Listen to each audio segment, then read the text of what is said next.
Hello everybody, this is Cameron Snow with Danomics.com. So this video is the second part of our tutorial on mineral inversion. So the first video we were focused on the theory of mineral inversion, and in this video we're going to focus on putting what we learned into practice. So we're back in our demo project looking at our key well in the Powder River Basin. To give you a quick explanation of what we have on the screen here. Here we have our mineral parameters, which are probably what you recognize from the tutorial video on the theory, where we have our minerals and the properties that are laid out here. This inverted model symbol, that's going to stand for the volume of minerals that we're inverting for. And then over here we have our curves. So this is our log data, how we want to fit that data, and the confidence interval for that data. Over here in the well log display track, we have, here in the first track, we have our mineral volumes here. So these sum up to 1. So we have quartz, calcite, clays, potentially some kerogen, oil and water. Here in this second track, we have our grain density. This is what we are hoping to get out of the inversion, is the grain density, and we have a grain density by a few different methods here. And then finally we have our total porosity. The total porosity is the sum of the non-grain components, so that would be our volumes of oil, gas, and water in this case. And then over here we have a series of curves, and these are our input data, so the actual log data, so our density, neutron, PE, sonic, conductivity curves. And you'll notice that we have a red curve that is roughly overlying these in most cases.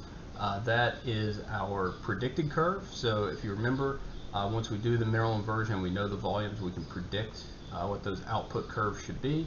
And so we're generating that prediction, and the yellow represents our uncertainty bands that we have here.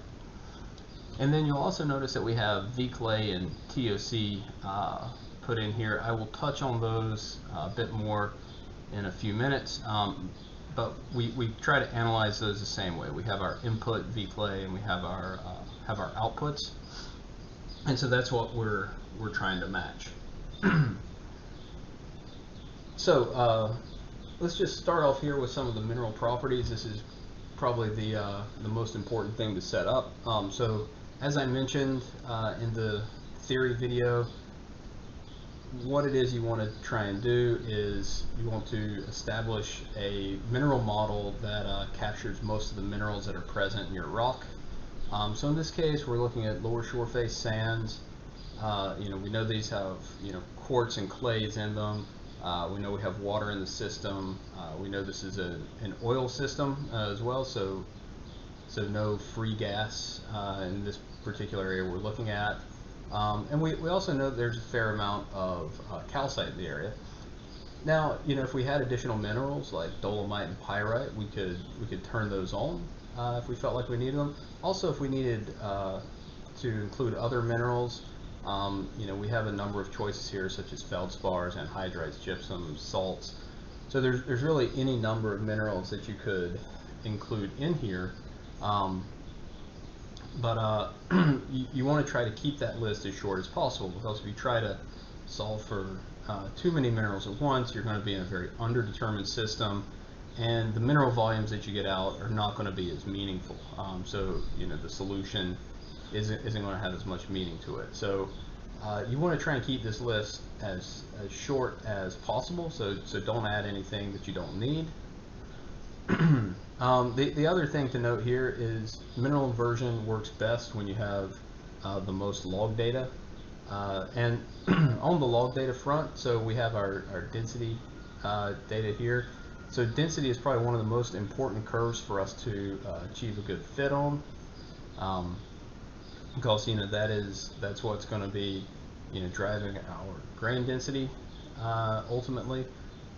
We also have our neutron curve, our PE curve, our sonic, and our conductivity. Now, what you'll notice that is missing here is gamma ray. So you may wonder, why are we not matching on gamma ray? And the reason why is that gamma ray is something that can vary quite a bit within each mineral type, right? So you could have a quartz that has a gamma ray reading of 0, or you could have some, minor contaminants in there that may cause your gamma ray to read, significantly higher. If you have one type of feldspar, you may get a much lower gamma ray reading than a more potassium-rich feldspar. And so that's one of the reasons that we don't use gamma ray. Also, gamma ray is, of course, very strongly affected by organic content due to the affinity of uranium to those organic molecules, and that would make it very difficult for us to match gamma ray. So that's why we're leaving out that curve, even though it is one of the most common curves that we work with. With respect to setting up the properties for each of these minerals, so here we can see that we have quartz, and the way we read this table is the density value for quartz, for pure quartz, and you can get these out of your chart book, off any online mineral reference guide. So it's about 2.64 grams per cc, 2.65. And this is something that can vary a little bit vendor to vendor based on how their tool reads. Calcite 2.71, dolomite 2.87. So these are all values that you should know and you should have readily available. The same goes for the neutron values, sonic values. These are all available to you in your chart books. Now, one thing to note here is we are using the U curve as opposed to PE. The U curve is just the product of the density and the PE curves. So that's why some of these values may be a bit unfamiliar to you, but it's just your PE value times your density value. So when we look at these results here, so we fill in this matrix, and I'm going to reset everything here to our default values. And so when we look at this, we can see that there's a few things that need to be improved. So you can see we have quite a misfit here in our sonic values. But everything else looks okay. We have a bit of misfit here in our clay volumes as well. So the question is, where does this misfit come from? Well, it would come from having some of these properties not correspond perfectly correctly. So where do we have the most wiggle room? That would be with respect to our clay parameters, because remember, clay is not a specific mineral. We're not talking about illite or smectite or kaolinite. We're talking about a generic clay. And the reason we use that generic clay is we feel that we get a good clay volume deterministically, and we use that deterministically determined clay volume to feed into the inversion, because if we were to try to solve for illite or smectite or kaolinite, or all three, let's say, that would put us in a very underdetermined state. So let's go through and let's take a look at this, and let's go to our cross plot here, and let's go with our sonic clay cross plot. And so here we see that our V clay is increasing from 0 to 1, and we have our sonic values here, and these are almost always bracketed between about 60 and 100 in this well, and we see that our highest V clay values, we're at sonic values of around 90. So we are actually significantly lower transit times there. So we put that value of 90 in, and sure enough, we see that reduces our misfit with respect to the sonic. We can do something similar here with our RT of clay. So this is our resistivity of clay. And we can project that out again, and we see that we're sitting right at about 3 ohms. If you want to project that out, maybe you could project that out to about 2.5 ohms.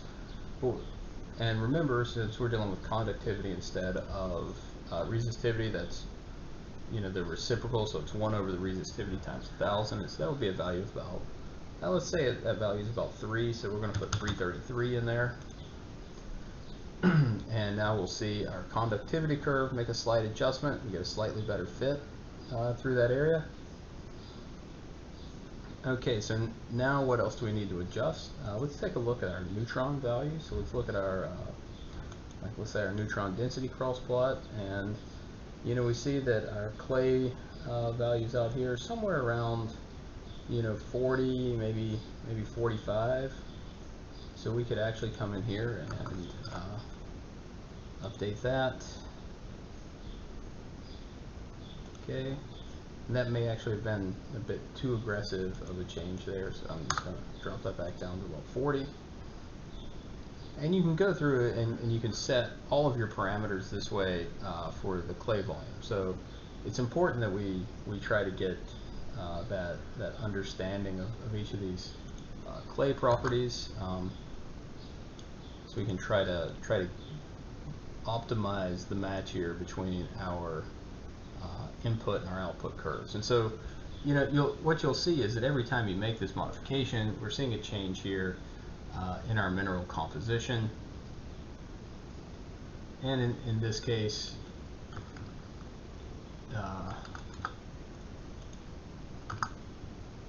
maybe there's even some room to go a bit lower on that DT clay value. Let's explore what that does to our match. So now that we've got these parameters tuned, what we see is that we have an excellent match with respect to all of our input curves. And the reason we're doing this is we want to get this grain density curve here, and so I'm just going to, that's the blue curve that we're looking at, is the grain density from inversion. And so, you know, we can inspect this curve, we can see what the range of values are. We see that's, you know, hovering right around a 2.7, 2.71, somewhere in there, which is going to correspond, you know, to a total porosity in this case of around 9 or 10% when we sum up the volume of the fluids. So once we have this grain density, there's two ways that we can go about working with it. So the first way is, you know, we've done our mineral inversion and we have solved for the volumes of oil and water and potentially gas if we had gas in the system. So we could sum those up and call that the total porosity. Now, of course, that would only be, you know, strictly correct if we are confident about our saturation profile. And when we look at the saturation profile, what we see is that we've probably overestimated the volume of oil relative to the volume of water. And so, you know, that would throw our fluid density off, which, you know, would cause us to perhaps, you know, incorrectly calculate this. So what a lot of interpreters do, and what's often recommended as best practice, is to take this grain density from our inversion, and then we move into the porosity, and we'll use this, we'll use the mineral solver porosity essentially as an input here, and then we will put in a row fluid that is relevant to us, and then for the clay volume correction we will put in a clay porosity there. And then we get this resulting total porosity, which is essentially just a density porosity, but it's a density porosity that utilizes the grain density instead of the a row matrix parameter entered in a zone by zone basis. And then our effective porosity is calculated the same way that we calculate it when we were running the deterministic model. Okay, and that is it for how we run a mineral inversion. Remember, the main thing to take away from the mineral inversion model is that you know, we are putting in our mineral components for our rock, and we should be doing this on a zone by zone basis. We put in the properties that are associated with each of those minerals. Then we run the inversion, and the primary output of that is our grain density, and then that's moved forward into the porosity calculation. And as I outlined in the theory module, you know, you're able to get a much more customized porosity at every depth step using this approach than you are by just using a fixed value for each zone. All right, I hope this video was useful to you. We'll be releasing more content over the next few days, so just check back in. Thanks. Goodbye.